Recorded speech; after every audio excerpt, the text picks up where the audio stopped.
Well, first, let me say, to me, this is a midterm gimmick, a midterm election gimmick, similar to student loan forgiveness. That's kind of set up to kind of fail. And if you haven't noticed that, there's a lot of people who have content on that. I think it's on the Hill. Maybe Bree covered it, where she's talking about, is this really sort of designed to fail later after the midterms? Then the Inflation Reduction Act, which is not a climate bill, being called that so that it can appear he's doing. This is all to get people to where they're not massacred, the Democrats, in the midterms. And then remember the railroad workers, that tentative deal that wasn't actually never the tentative deal, but they did that to avert a strike. Midterm election gimmick. Federal pardons for marijuana. Why do you think it was? Oh yeah, this is another one. Think about, and when you say why do you think this is a gimmick? Here's another reason. Why was this announced, rolled out online? Why didn't he go in the garden, just like he announces a lot of other legislation, a press conference? He announces it online because he's targeting people who smoke, who want to look and say, oh, he's doing this for people who smoke. This is a midterm election year gimmick. Another one. Remember, this is not a midterm election year gimmick, but another thing that shows just how they're waiting. They sort of like reformers have like praise waiting in wait for Biden. Like they just want him to do something, anything that can absolve them of this sort of guilt they have for voting this fucking terrible guy into office, even after seeing all this terribleness that has gone on. And the point I want to bring is, remember pulling out of Afghanistan, they jumped on that. Look, Biden's doing this. And then he ended up starving them. Sanctions. Warfare. So it's like, okay, I said that point. Why are they so eager though? And this is what I have written down. It's a guilty conscience. They voted for Biden. So in order to not feel guilty for all the hundreds of terrible things he's doing, they have to jump on these crumbs and exaggerate them in order to make their vote make sense.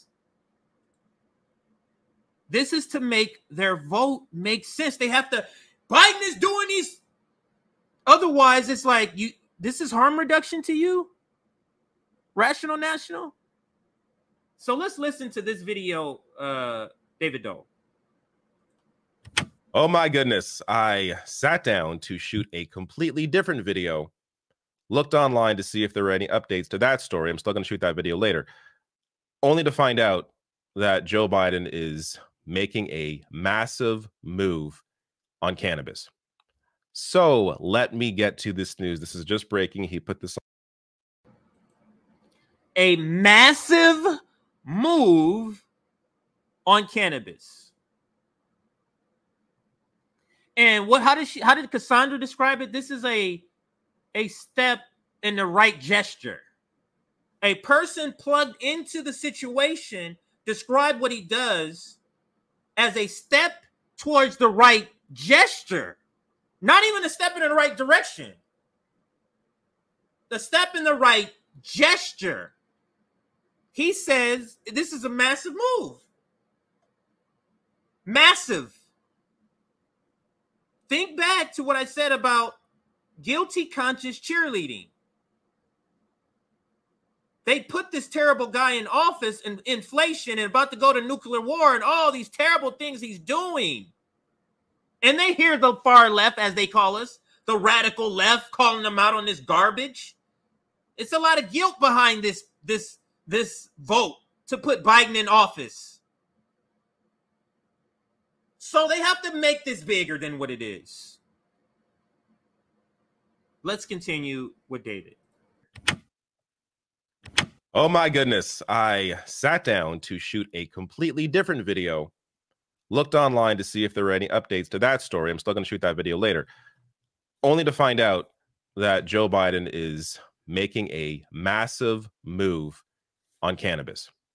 So, massive move on cannabis. David, the Canadian, no connection to anybody who will be affected by the legislation he thinks, or the part he thinks is about to happen. But the person who's on the ground, Cassandra from the Drug Policy Alliance, describes the same thing that says that he's described as a massive step. She says it's a gesture. It is a first step towards a gesture. First step towards a gesture, a massive move. There's a gaping hole here of understanding. So let's continue with David. Oh, let me get to this news. This is just breaking. He put this online through Twitter, starting with this saying, I've said before, no one should be in jail just for using or possessing marijuana. Today, I'm taking steps to end our failed approach. Allow me to lay them out. And there are, I believe, 3 different steps here. So he first says, I'm pardoning all prior federal offenses of simple marijuana possession. There are thousands of people who were previously convicted of simple possession who may be denied employment, housing, or educational opportunities as a result. My pardon will remove this burden. Already, this alone is incredible. A fantastic move, not only politically, because already this alone is a fantastic move. Sorry, I'm restarting my TV to see if the internet is on. That'll give me an indication if the internet's back on. I just can't believe the huge gap in description and how he's describing it and how Cassandra described it. Burden. Already, this alone is incredible. This alone is incredible. Now, I'm giving him the benefit of the doubt that maybe he thinks this is going to let people out of jail. A lot of people misunderstood this. So maybe he'll do some other subsequent video to sort of clear it up. Let's see. Did it restart? Okay, it's restarting now. All right, so I want to see if that internet is back on. All right, so if I cut out, you know the reason why, because the internet, I don't know how my Wi-Fi can hold all of this, but it is. Now, let me read this other note I have down here. Let me make sure I'm still streaming here.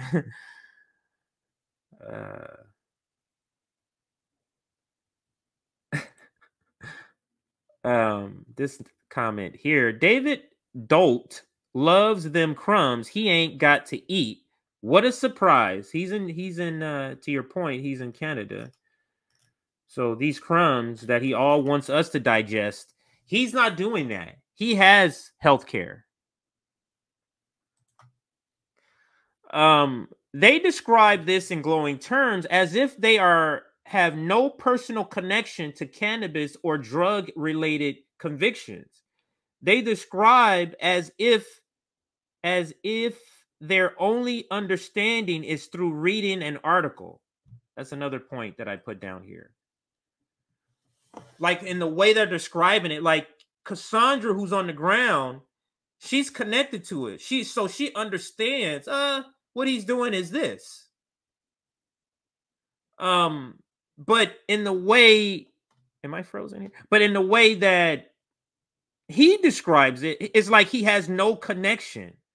It's like he has no connection to it. So I may freeze here and there. So just understand I'm on my Wi-Fi. But let's play this. Let's play a little more. A fantastic move, not only politically, because of course this is incredibly popular, but also obviously for those that will be impacted by this.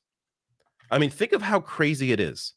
How long we have gone knowing that marijuana is not a big deal, yet it has continued to impact the lives of people that have been caught having some on them.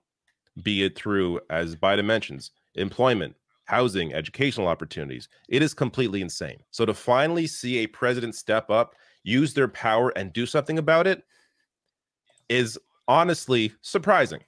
It's surprising because you're not. To see a president step up and honestly do something about those people being affected by their criminal past conviction for housing and employment.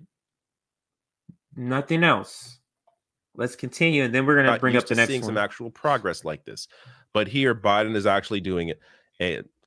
Did not expect him to make a move on this, especially before the midterms. Normally, the way these politicians think, they think doing anything big, may hurt them. Especially Democrats think that. But here you have Biden making this move before the midterms. Hopefully, or I assume there are people in his ear that are showing him, the polling, the reality of how popular this is, and that I believe would move him or has moved him on this position to do this now. So really good to see. But there's more. So he goes on here saying, second, I'm calling on governors to pardon simple state marijuana possession offenses, just as no one should be in a federal. Words. There's more. He's telling governors, hey, go do this. So that counts for him. Let's see what else counts for David. Federal prison solely for possessing marijuana. No one should be in a local jail or state prison for that reason either. So basically an extension of his first point here. Really good to see this. But there's more. So he also says, third, we classify marijuana at the same level as heroin and more serious than fentanyl. It makes no sense. I'm asking Secretary Becerra and the Attorney General to initiate the process of reviewing how marijuana is scheduled under federal law. And like the smirk on his face, as if that it's reviewing, okay?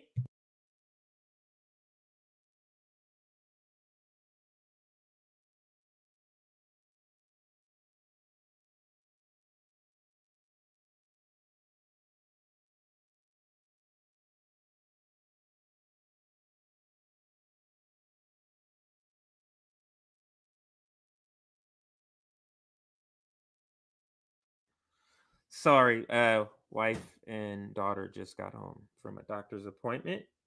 So just letting her know, because she works from home, the internet's out.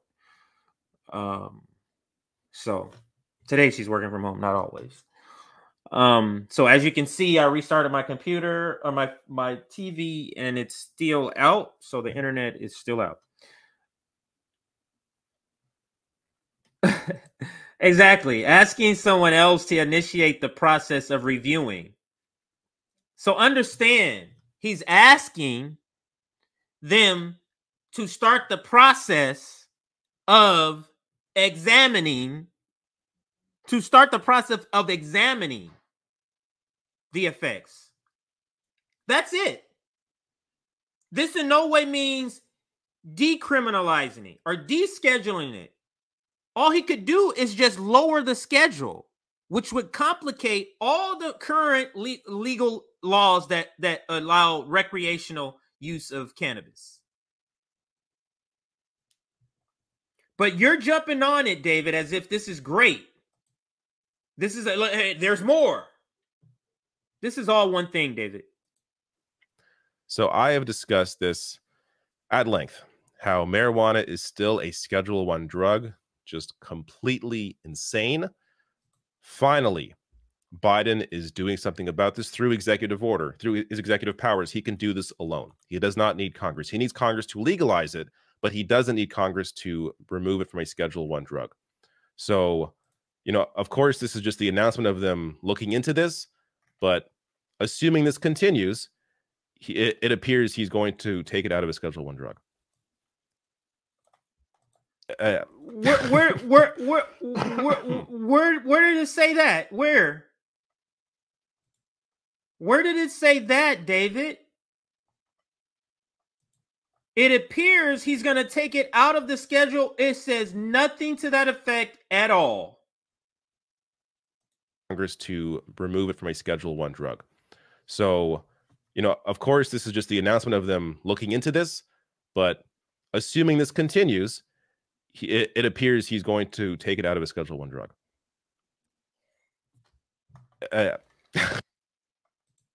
Why do you think David understands that's not what happened, but he's saying that? Why do you think that? Who benefits from that? But his conscience, the guilty conscience. Who benefits from that? Telling people, "Oh, go with Biden." See, look what he did. See, so what I told you, it's okay. It's okay that I told you to vote for this terrible person, because look, that's what this is about.